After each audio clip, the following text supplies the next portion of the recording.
I have been live streaming for so long that I grew up without a delete button. We didn't have the ability to do our stream, not like it, and then press delete.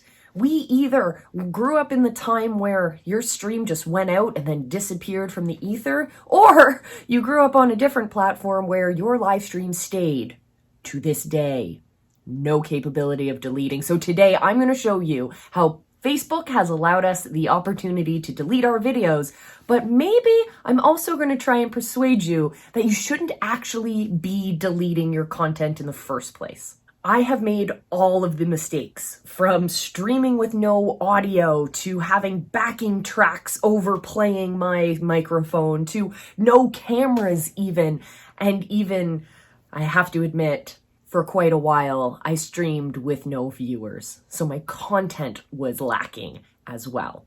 All of these mistakes I have made so that you don't have to. In this video, I'm going to show you the tip that saved me hours and hours of editing and uploading time so that you can totally avoid that and just move on with your life. And I'll show you how to act like nothing ever happened next time you make a mistake on video. And I'll give you my 3 biggest tips to stop you from even considering deleting that next live. All this and so much more. Stay tuned.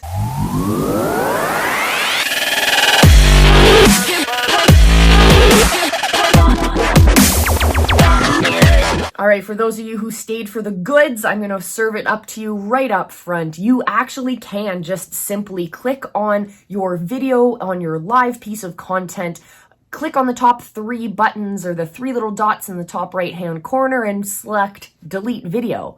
But better yet, look at the reasons why you want to delete it. A lot of times it's because people aren't engaging with that live video after it's gone live. It doesn't generate a lot of views in its live format for evergreen viewers. So what I always recommend that you do for both all of our visibility hacking shows as well as all of our clients is we go back in and simply trim our video. So usually when you go live, you're going to have your countdown timer. This is absolutely essential part of your live stream video overall because it's the time that that the algorithm needs to kick in. This is going to be different on the length of that is going to be different on different platforms. But on Facebook, I like to have like a 5-minute timer so that we can start to gather my people. The updates will go out, the little alerts will go out, and then people will start to gather. But we don't need that countdown when we're watching this video in evergreen format. So what we do is we go in the same 3 little dots on the top right-hand corner of your video, and instead of selecting delete, you're going to select edit. And when you edit, you're going to have the ability to trim down your video. Trimming is a form of editing, not nearly as complicated as your video editing softwares. It's only going to give you the ability to decide when in the video we start and when the video ends. So we're going to trim those to cut out the majority of our timer. That way, when people jump in, they're jumping into the maybe 5 seconds left in the timer, just so that they know it's live. It was a live piece of content, but they're able to get right into the meat of what you're talking about. So use that edit button, trim down your content so that you're getting rid of those things that people are going to drop off with.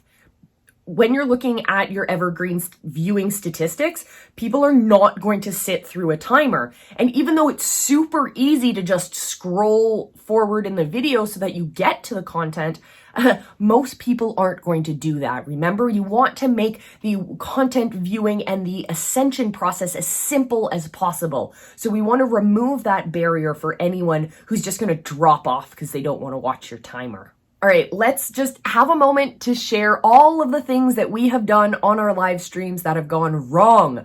I told you about some of my audio issues that I've had in the past, and I hate to say it, but even some of my most recent streams, as I change around the setup in the studio here, definitely run into some of those embarrassing feeling hurdles. But you know what? People are still watching, and you're able to use those simple tools to edit out some of those mistakes or those mishaps. So let me know in the comments below if you've ever had any of those missteps, if you've ever gone live without any audio or without your video, or hey, have you been like me and gone live for an amazing show? You pat yourself on the back at the end of that only to realize you never actually press stream.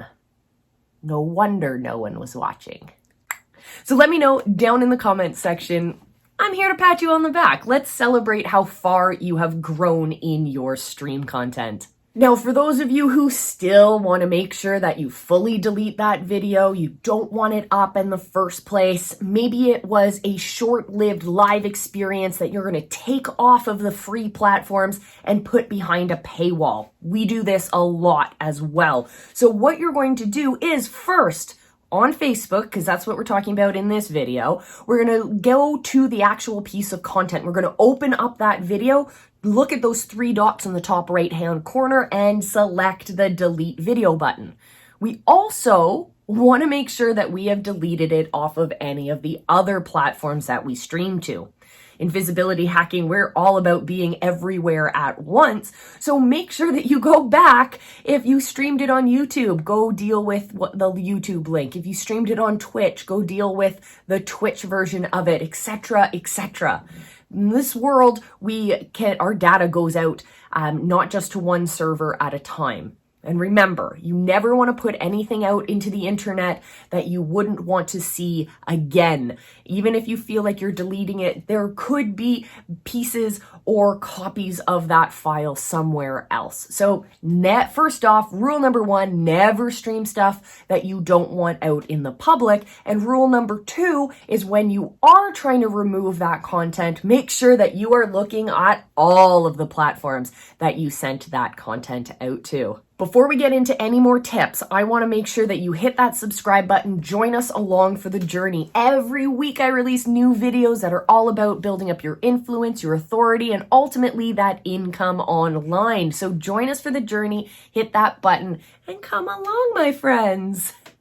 Now it's time to give you my top 3 tips that'll stop you from even considering deleting your video in the first place. I find that a lot of amateur streamers get really uneasy about some of their content. They find themselves boring or inauthentic, or they just don't want that piece of content out there. And when we dive really deep into the reasons why, we realize that they're winging it a lot of times. And yes, of course, there are incredibly engaging content creators who improv absolutely everything, but it takes a really practiced skill to get to that level. So what I recommend our clients do, and what I recommend you do too, is create a format for your show. A format that you can follow on a regular basis. Therefore, you're not really winging it. You're improving on a skeleton, on a structure that already exists, that you know already works. I like the example of looking at late night talk shows. They have different segments. They might have a focus on the band. They might have a focus on their guest. They might have some comedy sketches. They might have an interview. They might have something related to the audience, blah, blah, blah, blah, blah. All these different segments that help them move the show along. This is fantastic when you're going back and you're deleting segments. You might have the first 2 segments of your show be something that is only relevant to the people who are live. But the rest of the show, the other 3 segments, are something that's going to be valuable for evergreen content. Remember back earlier in this video when I was talking about trimming your video in Facebook. So you can do that. Say those first 2 segments are for live only and the last 3 are evergreen. Well, then trim out those first two segments so that it's just those last 3 that are serving our evergreen audience that are going to remain up. This will also drive more engagement and drive more viewers to come to your lives because there's content that is relevant just for those viewers. So that's pretty fantastic. So follow that format and it will help you know what to delete and what not to delete. And it will also help you, for those of you who like to just wing it.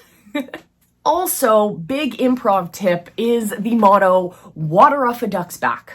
So I want you to take that and say it before you go live. Water off a duck's back. And I learned this from one of my favorite Drag Race contestants, Jinx Monsoon, who no matter what kind of criticism she was about to face on the show, she would say sometimes out loud and sometimes just in her head, she would say, water off a duck's back. It does not matter if people on your stream are commenting on things that are going wrong, or if you're getting these comments that are pointing fun at the fact that you went live without any audio again, Molly. It doesn't matter. I want you to continue to improve. I want you to continue to look at the reason why you're streaming in the first place. You're trying to serve your audience. Maybe you're there to entertain them, or maybe you're there to serve them a solution because you're a business-minded entrepreneur. Either way, you are there with a purpose. So come back to what that purpose is and remember that anything that gets in your way is just water off a duck's back. And the third tip I'm going to give you to help convince you not to delete your videos is to look at your live streams and repurpose that content. We talk about this a lot on the channel, but what you're going to do is take that show. Remember, we're going to put it into formats. We can then trim out certain pieces that are irrelevant for evergreen content, but we can also chop it up into its little segments and use each of those as micro content. We can take great quotes from our show and create quote cards for Instagram. We can take behind the scenes shots and use that as well on our social platforms. It's not just about what your live stream is about here and there in the moment. It can be so much bigger. In visibility hacking, as I said before, we are all about being in multiple places at the same time. So using a micro content strategy along with your multi-channel streaming strategy that we teach you in Live Academy, you will be off to the races. You'll be generating more leads, nurturing more clients, and building that authority. And hey, if you want some more speed pack booster packs to help you do this faster, better, stronger, then definitely hit the link down below. Join us for the Visibility Hacking Secrets training. It's a really cool vault. It kind of looks like a Netflix full of strategies and tactics that'll help you level up your influence, your authority, and your income online. Thanks guys for joining me. I'll see you in our next one. Until then, enjoy these videos. Remember, I love you and be excellent to each other.